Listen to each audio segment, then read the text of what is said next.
ឲ្យតែដល់ថ្ងៃពេញបូណមីខ្លួនខ្ញុំនឹងដុសចេញមកសុទ្ធតែគ្រីស្តាល់ពណ៌ខៀវឃើញបែបនេះឪពុកម្ដាយខ្ញុំក៏ប្រញាប់បេះវាចេញភ្លាមមិននឹកស្មានថាបេះកាន់តែច្រើនគ្រីស្តាល់កាន់តែដុសមកវិញឪពុកម្ដាយខ្ញុំក៏បង្ខំចិត្តយកវាទៅក្រៅដីមិនប៉ុន្មានថ្ងៃផងក្នុងទីធ្លាផ្ទះក៏ពោពេញទៅដោយគ្រីស្តាល់អ្នកជិតខាងនៅជុំវិញក៏ដឹងរឿងនេះយ៉ាងឆាប់រហ័សពួកគេនាំគ្នាមកផ្ទះខ្ញុំដើម្បីដណ្ដើមយកគ្រីស្តាល់រឿងនេះក៏ល្បីសុសសាយពេញផ្លូវពេញភូមិម្ចាស់ដីដឹងរឿងនេះក៏គិតចង់ចាប់ខ្ញុំធ្វើជាប្រពន្ធឪពុកម្ដាយខ្ញុំភ័យខ្លាចខ្លាំងណាស់ក៏នាំខ្ញុំរត់គេចខ្លួនទ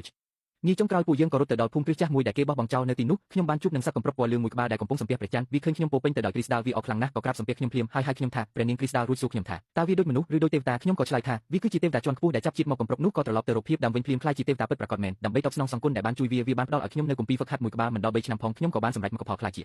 ានកមានបនពេលនោះពិភពលោកកំពុងតែវឹកវរប្រជារាស្ត្ររស់នៅយ៉ាងវេទនាម្ចាស់ដីដែលធ្លាប់ចង់ចាប់ខ្លួនខ្ញុំក៏ត្រូវគេដណ្ដើមយកទ្រព្យសម្បត្តិអស់ដែរដើម្បីជួយសង្គ្រោះប្រជារាស្ត្រឲ្យរួចផុតពីទុក្ខវេទនាខ្ញុំបានដឹកនាំសិស្សគុណចុះពីលើភ្នំដោយផ្ទាល់ដើម្បីរងាប់សឹកសង្គ្រាមនិងបង្កើតអាណាចក្រដាជីងឡើងដើម្បីបន្តការហ្វឹកហាត់ខ្ញុំក៏ប្រគល់អាណាចក្រដាជីងឲ្យទៅសិស្សច្បងរបស់ខ្ញុំបន្ទាប់មកក៏នាំសិស្សដទៃទៀតត្រឡប់ទៅលើភ្នំវិ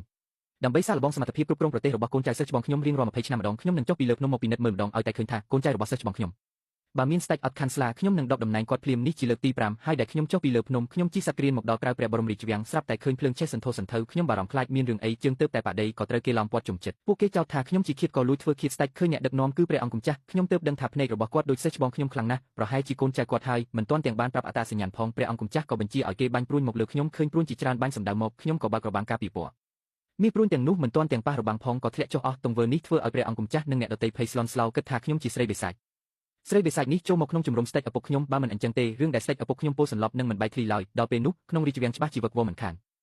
កងអង្គរៈទាំងអស់ត្រៀមវាយប្រហារខ្ញុំក៏ក្រវីដៃប្រាមិនបង្កប់ឲ្យពួកគេនៅស្ងៀមមួយកន្លែងរួចហើយក្នុងក្រសែភ្នែកដ៏ភ្ញាក់ផ្អើលរបស់ពួកគេខ្ញុំក៏ដើរចូលទៅក្នុងជំរំស្ដេចយ៉ាងអង់អាចពេលខ្ញុំមើលច្បាស់ទៅស្ដេចលើក្រែស្រាប់តែឃើញថាគាត់មិនមែនជាសិស្សច្បងខ្ញុំសៀវមូហ៊ានទេតែជាកូនប្រុសគាត់រឿងនេះធ្វើឲ្យខ្ញុំបារម្ភខ្លាំងសង្ស័យថាសៀវមូហ៊ានស្លាប់បាត់ទៅហើយឃើញមុខកូនគាត់ឡើងស្វាយខ្ញុំដឹងភ្លាមថាគាត់ត្រូវព្រួញពីសខ្ញុំក៏យកថ្នាំបន្សាបពីសមួយគ្រាប់បើកមាត់គាត់ឲ្យលេបភ្លាមនោះខ្លួនគាត់ក៏បញ្ចេញពន្លឺពណ៌មាសរួចជាតិពុលក្នុងខ្លួនរបស់គេបានបាត់អស់ហើយគេបើកភ្នែកឡើងក៏ស្គាល់ខ្ញុំភ្លាមគេប្រញាប់ចុះពីលើក្រែហើយលុតជង្គង់នៅចំពោះមុខខ្ញុំលោកគ្រូជីដូនអរគុណលោកគ្រូដែលបានជួយជីវិតខ្ញុំហ្វៃជីនមិនដឹងថាថ្ងៃនេះលោកគ្រូយាងមកទេទើបមិនបានចេញទៅទទួលខ្ញុំសូមលោកគ្រូអភ័យទោសឲ្យផងឃើញសៀវហ្វៃជីនមិនអីទេខ្ញុំក៏ក្រវីដៃដោះមិនបង្កប់លើរាងកាយរបស់ព្រះអង្គម្ចាស់និងអ្នកដទៃទៀតពេលនេះក្រសែភ្នែករបស់ព្រះអង្គម្ចាស់កាន់តែភ័យខ្លាចក្នុងក្រសែភ្នែករបស់គេខ្ញុំមិនត្រឹមតែចេះប្រើមិនអាគមទេថែមទាំងធ្វើឲ្យព្រះបិតារបស់គេរស់ឡើងវិញទៀតមិនទាន់រងចាំឲ្យគេបានចម្លើយផងសៀវហ្វៃជីនក៏បង្កប់ឲ្យគេលុតជង្គង់ចុះ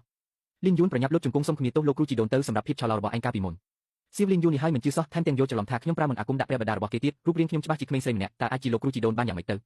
នាងស្រីបិសាចឯងធ្វើអ្វីដាក់ព្រះបិតាខ្ញុំប្រញាប់ដោះមិនអាគមឲ្យគាត់វិញភ្លាមបើមិនអញ្ចឹងទេខ្ញុំសម្លឹងមើលក្រសែភ្នែកកាច់សាហាវរបស់គេហើយស្រាប់តែមានអារម្មណ៍ថាគួរឲ្យអស់សំណើចសៀវហ្វៃជីនក្រោកឈរឡើងហើយប្រើកណ្ដាប់ដៃវាគេយ៉ាងខ្លាំងអាមនុស្សក្បត់ឯងប្រញាប់សុំទោសលោកគ្រូជីដូនភ្លាមសៀវហ្វៃជីននិយាយចប់ក៏ចាប់ផ្ដើមកោកយ៉ាងខ្លាំងព្រះអង្គម្ចាស់សៀវលីនយួនចាប់ផ្ដើមបារម្ភពីព្រះបិតាក៏បង្ខំចិត្តលុតជង្គង់សុំទោសខ្ញុំទាំងខ្លាំងខ្លាយចៅប្រុសសៀវលីនយួនសូមគោរពលោកគ្រូជីដូនខ្ញុំដឹងថាអ្វីដែលសំខាន់បំផុតពេលនេះគឺត្រូវរកសិស្សច្បងរបស់ខ្ញុំឲ្យឃើញខ្ញុំមិនចង់ប្រកាន់ជាមួយគេទេក៏ចាប់ផ្ដើមសួរនាំសៀវហ្វៃជីនថា20ឆ្នាំនេះមានរឿងអ្វីកើតឡើងខ្លះតើសៀវមូហ៊ានណែណាហើយចុះហេតុអ្វីបានជាអ្នករងនៅពេលនោះសៀវហ្វៃជីនក៏ចាប់ផ្ដើមមកដល់ម្ដងមួយតាមពិតទៅកាលពី20ឆ្នាំមុនសិស្សច្បងសៀវមូហ៊ានក៏ត្រូវគេដាក់ផែនការដែលជាពលនៅលើខ្លួនគាត់គឺដូចគ្នានឹងសៀវហ្វៃជីនដែលឥឡូវទោះជានៅរស់តែគាត់បានសន្លប់បាត់ទៅហើយក្នុងពេលដែលសៀវហ្វៃជីនសន្លប់គាត់បានឃើញធ្នូនិងសម្លៀកបំពាក់ដែលភីគីម្ខាងទៀតប្រើទៅគាត់សន្និដ្ឋានបានថាអ្នកដែលដាក់ផែនការពួកគេគឺជាអ្នកណាគឺជាសេនាប្រមុខសិនលីងចៅដែលមានអំណាចខ្លាំងបំផុតក្នុងចក្រភពដែលជីងហើយក៏ជាបងប្រុសរបស់អធិរាជិនីនាពេលបច្ចុប្បន្ននេះដែលមើលទៅគាត់ចង់បះបោរហើយគាត់បានចាប់ផ្ដើមសកម្មភាពតាំងពី20ឆ្នាំមុនមកម្លេះមិនអាចរងចាំទៀតបានទេខ្ញុំក៏ឲ្យព្រះអង្គម្ចាស់សៀវលីងយួននាំខ្ញុំត្រឡប់ទៅក្នុងព្រះបរមរាជវាំងពេលចូលទៅក្នុងវាំងខ្ញុំដើរនៅខាងមុខហើយព្រះមហាក្សត្រនិងព្រះអង្គម្ចាស់ដើរនៅពីក្រោយខ្ញុំកាយវិការបែបនេះធ្វើឲ្យពួកហួងថៃនិងស្រីស្នំក្នុងវាំងភ្ញាក់ផ្អើលយ៉ាងខ្លាំងហើយចាប់ផ្ដើមខ្សឹបសៀវគ្នាថាតើនាងនេះជាអ្នកណាសូម្បីតែព្រះមហាក្សត្រនិងព្រះអង្គម្ចាស់ក៏ត្រូវពួកគេមិនទាន់និយាយចប់ផងសៀវលីងយួនគ្រាន់តែក្រឡេកមើលមួយភ្នែកក៏ធ្វើឲ្យពួកគេស្ងាត់មាត់ភ្លាមពេលខ្ញុំចូលទៅដល់ក្នុងដំណាក់របស់សៀវមូហ៊ានអធិរាជិនីដែលរងចាំនៅទីនោះយូរហើយក៏បានឃើញថាខ្ញុំចូលមកក្នុងវាំងដូចចូលផ្ទះខ្លួនឯងអញ្ចឹងគ្មានកន្លងធေါ်បន្តិចសោះនាងខឹងសម្បាភ្លាមប៉ុន្តែពេលឃើញសៀវហ្វៃជីននិងព្រះអង្គម្ចាស់នៅពីក្រោយខ្ញុំដែលពួកគេម្នាក់អន់ក្បាលចុះដូចជាឆ្មាំការពាររបស់ខ្ញុំអញ្ចឹងនាងក៏លួចថយទៅម្ខាងខ្ញុំក៏ដើរទៅមុខក្រែរបស់សៀវមូហ៊ានឃើញមុខគាត់ស្លេកស្លាំងដង្ហើមខ្សោយខ្លាំងមើលទៅជីវិតគាត់ប្រហែលជាមិនយូរទៀតទេអញ្ចឹងហើយខ្ញុំក៏កំពុងតែត្រៀមប្រើមិនអាគមដើម្បីជួយសង្គ្រោះគាត់តែមិនទាន់បានធ្វើអ្វីផងព្រះមហេសីបែរជាលួចហៅមន្ត្រីគ្រប់ជាន់ថ្នាក់មកគាត់បានខົບខិតជាមួយពួកគេតាំងពីយូរមកហើយដើម្បីមករារាំងខ្ញុំព្រះអង្គនាងម្នាក់នេះគ្រាន់តែជាគ្រូពេទ្យស្រុកស្រែចំការប៉ុណ្ណោះតើព្រះអង្គជឿពាក្យសម្ដីនាងបានយ៉ាងម៉េចទៅបើមានរឿងអីកើតឡើងចំពោះអតីតព្រះមហាក្សត្រតើនាងអាចទទួលខុសត្រូវរួចដែរឬពួកមន្ត្រីឯទៀតក៏នាំគ្នាមកស្ដីបន្ទោសខ្ញុំដែរថាខ្ញុំជាស្រីបិសាចហើយថែមទាំងចង់បណ្ដេញខ្ញុំចេញទៀតពេលប្រឈមមុខនឹងការស្ដីបន្ទោសពីគ្រប់គ្នាខ្ញុំនៅចូលស្ងៀមមិនកម្រិតឡើយឃើញបែបនេះសៀវហ៊ុយជីនក៏ប្រញាប់ចេញមុខមកខាត់ពួកអ្នកទាំងអស់គ្នាក៏មកគ្នាមាយាទនេះគឺជាគ្រូរបស់ព្រះបតាខ្ញុំតើអាចជាគ្រូពេទ្យស្រុកពួកមន្ត្រីហើយក៏នាំគ្នាបង្ហាញទឹកមុខភ្ញាក់ផ្អើលពួកគេធ្លាប់តែគេនិយាយថាអតីតព្រះមហាក្សត្រសៀវមូហ៊ានមានគ្រូដ៏មានកេរ្តិ៍ឈ្មោះម្នាក់ប៉ុន្តែមិនដែលបានជួបមុខឡើយព្រះមហេសីក៏ចេញមុខមកជំទាស់ព្រះអង្គកុំចាញ់បោកនាងអីនាងម្នាក់នេះមើលទៅអាយុទើបតែ20ជាងប៉ុណ្ណោះចុះព្រះបតាយើងមានព្រះជន្មជាង80ទៅហើយតើអាចមានគ្រូក្មេងបែបនេះបានយ៉ាងម៉េចទៅសៀវហ៊ុយជីនក៏ប្រញាប់លើកដៃបដិសេធខ្ញុំធ្លាប់តាមព្រះបតាទៅជួបលោកគ្រូពីមុនមកខ្ញុំមិនអាចចាំខុសឡើយ ព្រះមហេសីនៅតែមិនអស់ចិត្តហើយបន្តស្ដីបន្ទោសទៀតឬថាគ្រូរបស់អតីតព្រះមហាក្សត្រធ្លាប់មកម្ដងកាលពី20ឆ្នាំមុនពេលវេលាកន្លងទៅយូរណាស់ហើយខ្លាចតែព្រះអង្គចាំខុសទេខ្ញុំថាប្រយ័ត្នប្រយែងបន្តិចទៅទើបល្អពួកមន្ត្រីហើយពួកគេទាំងអស់គ្នាឈរខាងព្រះមហេសីហើយទាមទារយ៉ាងខ្លាំងឲ្យសៀវហ្វៃជីនបណ្ដេញខ្ញុំចេញពីក្នុងវាំងខ្ញុំធ្វើមុខស្មើភ្នែកសម្លឹងមើលទៅព្រះមហេសីយ៉ាងត្រជាក់ស្រេបមិញនេះសៀវហ្វៃជីននៅសង្ស័យថាឃាតករដែលប៉ុនប៉ងធ្វើឃាតគាត់គឺជាមនុស្សដែលបងប្រុសព្រះមហេសីគឺសិនលីងចៅបញ្ជូនមកឥឡូវនេះព្រះមហេសីបែរជាមកហាមឃាត់មិនឲ្យខ្ញុំជួយសៀវមូហៀនទៅវិញតើព្រះនាងពិតជាគប់ខិតជាមួយបងប្រុសដើម្បីបាបបានមែនទេគិតដល់ត្រង់នេះខ្ញុំកាន់តែប្រកាសក្នុងចិត្តថាត្រូវតែជួយសង្គ្រោះសៀវមូហៀនឲ្យបានដើម្បីសួរគាត់ថាកាលពី20ឆ្នាំមុនតើអ្នកណាជាអ្នកធ្វើឃាតគាត់បន្ទាប់មកខ្ញុំក៏និយាយឡើងដោយសម្លេងត្រជាក់ស្រេបជាពលក្នុងខ្លួនសៀវមូហៀនបានរាលដាលដល់បេះដូងហើយបើនៅតែបន្តអូសបន្លាយទៀតខ្លាចថាត្រឹមតែ3ថ្ងៃទៀតគាត់នឹងស្លាប់តើអ្នកទាំងអស់គ្នាចង់ឈរមើលគាត់ស្លាប់មែនទេពាក្យសម្ដីរបស់ខ្ញុំធ្វើឲ្យគ្រប់គ្នាចាប់អារម្មណ៍ភ្លាមព្រះមហេសីហាក់ដូចជាក្របបែកដែលគេដុតភ្លើងក៏ស្រែកដាក់ខ្ញុំយ៉ាងខ្លាំងព្រះបតាសន្លប់បាត់ស្មារតី20ឆ្នាំមកហើយនៅតែសុខសប្បាយអញហ៊ានណាស់ដែលហ៊ានបណ្ដាសាគាត់ខ្ញុំមើលទៅអញពិតជាមានចិត្តអាក្រក់មែនឆ្មាំចាប់នាងយកទៅកាត់ក្បាលចោលឲ្យខ្ញុំព្រះអង្គម្ចាស់រាជយាតក៏ប្រញាប់និយាយការពារខ្ញុំព្រោះក្នុងចំណោមអ្នកនៅទីនេះមានតែគាត់ម្នាក់គត់ដែលធ្លាប់ឃើញមន្តអាគមរបស់ខ្ញុំព្រះមេដាគុំខឹងអីកូនធ្លាប់ឃើញគ្រូរបស់នាងចេញដៃគាត់គ្រាន់តែប្រើមួយក្បាច់ក៏អាចកំចាត់ឃាតករទាំងអស់បានឥឡូវនេះព្រះឲ្យក៏សន្លប់20ឆ្នាំមកហើយយើងអស់វិធីសាស្ត្រហើយកូនគិតថាគួរតែឲ្យគ្រូរបស់នាងសាកល្បងមើលព្រះមហេសីព្រះអង្គម្ចាស់រាជយាតនិយាយបែបនេះក៏ខឹងខ្លាំងរហូតបើកភ្នែកធំព្រះនាងមិននឹកស្មានថាព្រះរាជបុត្ររបស់ខ្លួនបែរជាទៅខាងនាងលីនយួនអ្នកគុំនិយាយផ្ដេសផ្ដាស់អីអ្នកជាដល់ថ្នាក់រាជយាតនៃអាណាចក្រចិនតើអ្នកអាចជាមនុស្សដែលមិនដឹងប្រវត្តិរូបច្បាស់លាស់បែបនេះបានយ៉ាងម៉េចទៅព្រះមេដាឲ្យយើងពិតជាអស់ផ្លូវដើរហើយព្រះអង្គម្ចាស់រាជយាតបង្ហាញទឹកមុខពិបាកចិត្តពួកមន្ត្រីក្នុងរាជវាំងតាមពិតទៅក្នុងចិត្តគេដឹងច្បាស់ណាស់ថាសៀវមូហៀនសន្លប់អស់20ឆ្នាំហើយបើគ្រូពេទ្យលួងអាចព្យាបាលបានគេប្រហែលជាដាស់គាត់ឲ្យភ្ញាក់តាំងពីយូរមកហើយចាំបាច់អីត្រូវរងចាំដល់ថ្ងៃនេះចុងក្រោយក្រោមការការពាររបស់សៀវហ្វៃជីននិងរាជយាតទើបគ្រប់គ្នាសម្រេចចិត្តឲ្យខ្ញុំសាកល្បងមើលខ្ញុំដើរទៅមុខគ្រែរបស់សៀវមូហៀនរួចលើកម្រាមដៃចង្អុលស្តាំចង្អុលទៅលើអាកាសតិចពន្លឺពណ៌មាសមួយក៏ជ្រៀតចូលទៅក្នុងចន្លោះចិញ្ចើមរបស់សៀវមូហៀនភ្លាមគ្រាន់តែមួយផ្លែតប៉ុណ្ណោះខ្ញុំក៏ដឹងថាមានរឿងមិនស្រួលហើយសៀវមូហៀនត្រូវថ្នាំពុលដង្កូវសោះសរសៃឈាមក្នុងខ្លួនគាត់រញ៉េញ៉ៃអស់ហើយបើបង្ខំបញ្ចេញថ្នាំពុលនោះមកវិញខ្លាចថាគាត់នឹងមានគ្រោះថ្នាក់ដល់ជីវិតសំណាងហើយដែលកាលពី20ឆ្នាំមុនខ្ញុំបានទុកដង្ហើមប្រាណមួយខ្សែក្នុងលួនគាត់គ្រាន់តែបញ្ចេញថ្នាំពុលនេះគឺអាចជំរះថ្នាំពុលក្នុងខ្លួនគាត់ឲ្យស្អាតបាត់បាននៅពេលនោះឯងរាងកាយរបស់សៀវមូហៀនក៏ញ័រញាក់យ៉ាងខ្លាំងភ្លាមនោះគាត់ក៏ងើបអង្គុយឡើងរួចខ្ជាក់ឈាមខ្មៅមួយមាត់ព្រះមហេសីនិងពួកមន្ត្រីឃើញបែបនេះកាន់តែដូចជាចាប់បានចំណុចខ្សោយរបស់ខ្ញុំហើយនាំគ្នាចាប់ប្រកាន់ថាខ្ញុំជាស្រីបិសាចសៀវហ្វៃជីនក៏មានទឹកមុខភ្ញាក់ផ្អើលដែរហើយពេលសម្លឹងមកខ្ញុំម្ដងទៀតក្នុងក្រសែភ្នែកគាត់មានការសង្ស័យបន្តិចបន្តួចគាត់ក៏វិដ័យឲ្យអ្នកទាំងអស់គ្នាស្ងាត់រួចក៏បើកមាត់សួរខ្ញុំលោកគ្រូជីដូនរឿងនេះវាទៅជាយ៉ាងម៉េចទៅវិញខ្ញុំប្រមូលស្មារតីរួចនិយាយទៅកាន់គាត់ដោយទឹកមុខត្រជាក់ស្រេបហ្វឹងហួងរបស់ឯងត្រូវថ្នាំពុលដង្កូវខ្ញុំបានបញ្ចូលដង្ហើមប្រាណទៅក្នុងខ្លួនគេរួចហើយ3ថ្ងៃទៀតគេនឹងដឹងខ្លួនឡើងវិញព្រះមហេសីបែបនេះក៏ប្រញាប់ជំទាស់ខ្ញុំភ្លាមនិយាយផ្ដេសផ្ដាស់ខ្ញុំមើលទៅនាងចង់ឆ្លៀតឱកាសប៉ុន្មានថ្ងៃនេះរត់គេចខ្លួនមែនទេ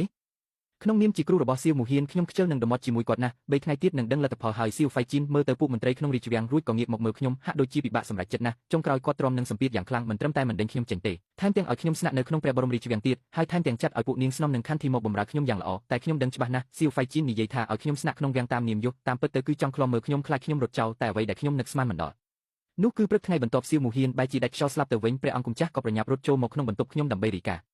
លោកគ្រូជីដូនមិនល្អហើយព្រះឲ្យករបស់ខ្ញុំទ្រង់សោយទីវង្គតហើយឬបែបនេះខ្ញុំមានការភ្ញាក់ផ្អើលបន្តិចកាលពីម្សិលមិញពេលខ្ញុំពិនិត្យជីពចររបស់សៀវមូហៀនទោះបីជាដង្ហើមគាត់ខ្សោយខ្លាំងមែនប៉ុន្តែមានដង្ហើមប្រាណខ្ញុំការពារមិនអាចទៅជាស្លាប់លឿនបែបនេះទេតើមានអ្នកណាចង់ធ្វើបាបខ្ញុំទើបចាក់ថ្នាំពុលសៀវមូហៀនមែនទេ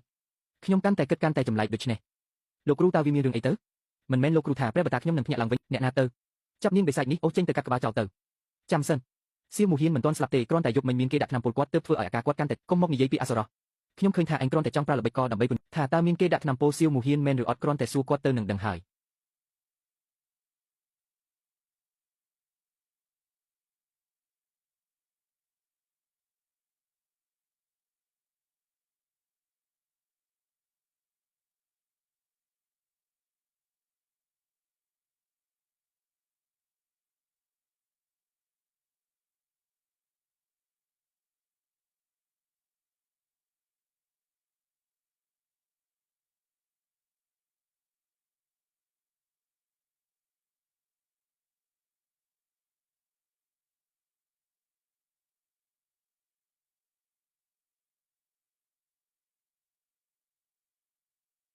ពេលលើខ្ញុំនិយាយបែបនេះពួកមន្ត្រីក្នុងរាជវាំងទាំងអស់សុទ្ធតែមានទឹកមុខតក់ស្លុតពួកគេគិតថាខ្ញុំកំពុងតែលេងសើចក្នុងពេលដែលសៀវមូហៀនជិតស្លាប់ទៅហើយតើទៅសួរគេយ៉ាងម៉េចកើតនេះមិនមែនជាការនិយាយពីអសរោះដើម្បីបបបញ្ឆោតគេទេស្ទើរតែគ្រប់គ្នាប្រឆាំងនឹងខ្ញុំមានតែព្រះអង្គម្ចាស់ប៉ុណ្ណោះដែលជួយខ្ញុំទ្រង់បានចេញមុខមកនិយាយជំនួសខ្ញុំម្ដងទៀតកូនព្រមជឿលើលោកគ្រូហើយកូននឹងធានាជូនលោកគ្រូសូមលោកគ្រូជួយស៊ើបអង្កេតរឿងនេះឲ្យបានច្បាស់លាស់ផងសៀវហ្វៃជីនក៏អស់វិធីដែរគាត់គ្មានជំរឿអ្វីក្រៅពីជឿលើខ្ញុំនោះទេក្នុងនៅពេលដែលព្រះអង្គម្ចាស់ព្រមធានាជូនលោកគ្រូហើយអញ្ចឹងសូមលោកគ្រូជួយចាត់ការចុះព្រះមហេសីពេលលើបែបនេះក៏ខឹងខ្លាំងណាស់ខ្ញុំក៏ដើរយឺតទៅជិតសៀវមូហៀនរួចលើកដៃឡើងបន្តិចលូកកម្រាមដៃចង្អុលស្តាំចេញមកភ្លាមនោះពន្លឺពណ៌មាសក៏គ្រប់ដណ្ដប់លើរាងកាយរបស់សៀវមូហៀនភ្លាមនោះព្រលឹងរបស់សៀវមូហៀនក៏ក្រោកអង្គុយឡើងពីលើគ្រែទិដ្ឋភាពនេះធ្វើឲ្យអ្នកដែលនៅទីនោះទាំងអស់មានការភ្ញាក់ផ្អើលយ៉ាងខ្លាំងជាពិសេសព្រះមហេសីដែលចង្អុលមុខខ្ញុំហើយស្រែកថាជាស្រីបិសាចខ្ញុំធ្វើមុខស្មើហើយសួរសៀវមូហៀន